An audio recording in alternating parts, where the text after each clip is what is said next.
Lahat ng mga nanay lalapit para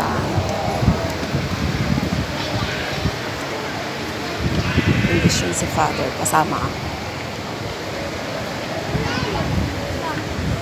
Ready po.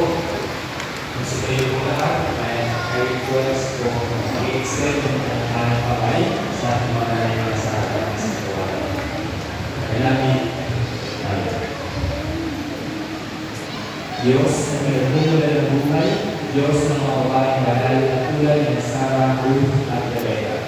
Diyos na Elizabeth, Ina ni Bautista. Diyos na mahal na Birheng Maria, Ina ng anak sa Yesu Cristo. Bigyan po ninyo ang aming panalangin at pagkalooban ng pagpapaskas.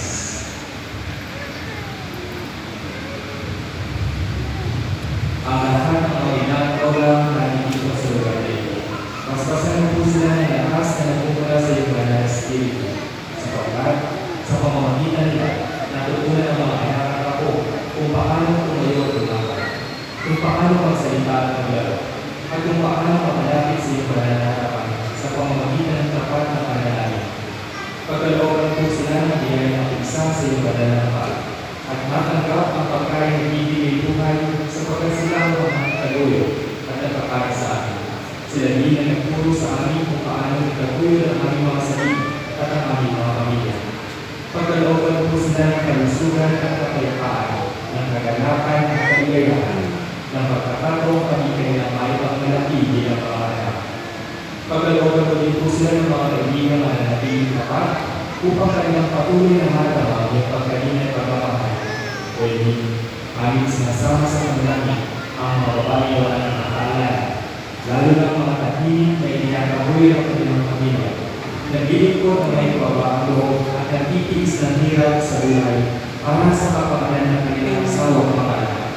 Kaya namin hindi ng Diyos ng nagdalisayan ay kinalahan sa aming lahat na narito sa ngalan ng Ama at ng Anak at ng Espiritu Santo.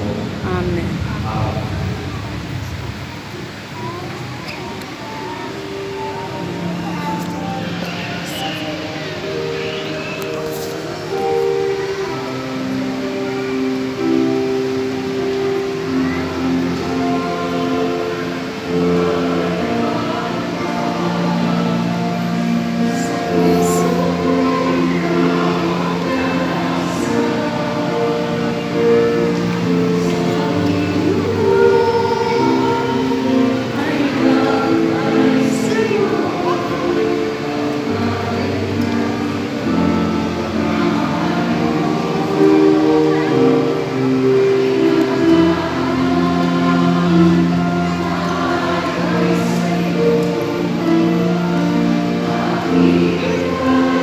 Happy Mother's Day everyone.